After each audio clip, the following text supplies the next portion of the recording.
హిందీలో search the నైనా murder case అని చెప్పేసి ఒక వెబ్ సిరీస్ వచ్చింది. ముంబైలో ఒక కారులో ఒక అమ్మాయిని దాచిపెట్టేసి కాళ్ళు చేతులు కట్టేసి నీళ్ళల్లో వేసి చంపేస్తారు. ఇది దృశ్యం మూవీలో మాదిరిగా ఒక అమ్మాయిని చంపేసినప్పుడు అదేవిధంగా అకస్మాత్తుగా పోలీసులకు ఆ డెడ్ బాడీ దొరికితే దాని తర్వాత ఇన్వెస్టిగేషన్ ఏ విధంగా వెళ్తుంది, అసలు సస్పెక్ట్ని ఏ విధంగా పోలీసులు అనుకొని వాళ్ళ వెనకెత్తే బ్యాక్గ్రౌండ్ వెరిఫై చేసి ఎలా ఎంక్వైరీ చేస్తారు, ఏ విధంగా ఎలా ఎట్టపట్టుకున్నారు అనేది, ఒకవేళ ఇది కాలేజీకి సంబంధించిన అమ్మాయిని లవ్వా లేకంటే ఏమన్నా పర్సనల్ అఫైర్సా లేకంటే కాలేజీలో ఏమన్నా స్టూడెంట్స్ ప్రెజరా లేకంటే పేరెంట్స్ వల్ల ఏమన్నా ప్రాబ్లమా లేదంటే పొలిటికల్గా ఏమన్నా ఉంటే కనెక్షన్లు ఉన్నాయా, ఇలా రకరకాలుగా విభిన్న కోణాల నుంచి పోలీసులు ఏ విధంగా విచారణ చేశారు అనేది ఈ వెబ్ సిరీస్ మెయిన్ థీము. 6 ఎపిసోడ్లు ఉన్నాయి, కానీ అనుకున్నంత హెవీగా లేదు. కానీ దీనికి మళ్ళీ క్లైమాక్స్లో పెండింగ్ పెట్టడం ఏంటో అర్థం కావడం లేదు. అంత లెందీగా లాగడం కూడా అంత అవసరం అనిపించలేదు.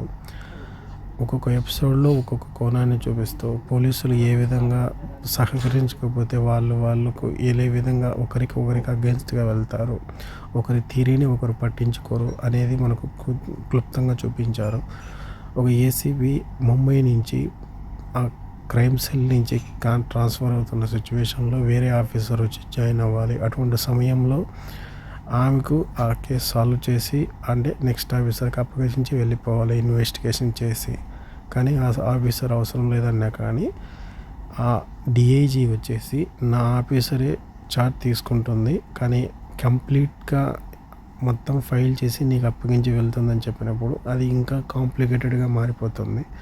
దాని తర్వాత డిఐజీ వేరే దారి లేక ఆ పోలీస్ అధికారిని అక్కడే ఉంచి తను పూణేకి వెళ్లకుండా హోల్డ్ ఆన్ చేస్తూనే పెడుతూనే ఉంటాడు. అలాగే కొత్తగా వచ్చిన ఏసీబీకి తలపొగరుతూ ఆమెకు సహకరించకుండా మాట చెబుతూ ఏదో అలా చేస్తూ వస్తూ ఉంటాడు. ఒక్కొక్క పాయింట్ ఆఫ్ వ్యూలో ఒక్కొక్కరిని తప్పుగా చూస్తూ ఒక్కొక్కరిని ఎంక్వైరీ చేస్తూ వాళ్ళని పట్టుకోవడానికి వెళ్తున్న సమయంలో ప్రతి ఒక్క పాయింట్ ఫస్ట్ పట్టుకున్నారు అనుకుంటారు, మళ్ళీ నెక్స్ట్ మూవీలోనే దానికి విరుగుడు, అంటే ఒకసారి పాము చచ్చింది అనుకునే తలకి మళ్ళీ దానికి విరుగుడు వచ్చింది అన్నట్టుగా అందరూ బయటకు వచ్చేస్తారు. కానీ చివరికి తిరిగి పొలిటికల్ డ్రామాగా క్రియేట్ అవుతుంది అని అనుకునేలా ఉంటుంది మొత్తం సిరీస్ అంతా. పర్లేదు, యాక్టర్స్ బాగుంది, సస్పెన్స్గా కొద్దిగా క్యారెక్టరైజేషన్స్ బాగున్నాయి. Main police officer lead character బాగుంది చేసిన పర్ఫార్మెన్స్. కాకపోతే ఎక్కువ సాగదీతగా ఉంది, ఎందుకంటే ఇన్వెస్టిగేషన్లు ఇప్పటికే చాలా వెబ్ సిరీస్ వచ్చాయి కాబట్టి ఈ వెబ్ సిరీస్ కూడా అలాగే ఇన్వెస్టిగేషన్ టీమ్ని ఎలా చూపిస్తారు, ఎన్ని రకాలుగా ఆలోచిస్తారు అనేది క్లారిటీగా చూపించారు. బాగుంది. సాగతీతం మానేసి నేను చూపించినంటే ఒక సీజన్లోనే, అంటే ఏమన్నా దీనికి పార్ట్ 2 ఉందా లేదంటే సీజన్ కంప్లీట్ వెర్షన్ కాదు, 6 ఎపిసోడ్లు వచ్చినాయి సర్చ్ అని చెప్పేసి దీనికి సంబంధించి ఇంకా కొన్ని ఎపిసోడ్లు పెండింగ్ ఉండొచ్చు, లేదనుకుంటే ఇంకో సీజనే పెండింగ్ ఉండొచ్చు. క్లారిటీ లేదు కాబట్టి చూద్దాం. నాట్ క్లోజ్ అని మనకు క్లైమాక్స్ ఎపిసోడ్లో పడుతుంది, లాస్ట్ ఎపిసోడ్లో.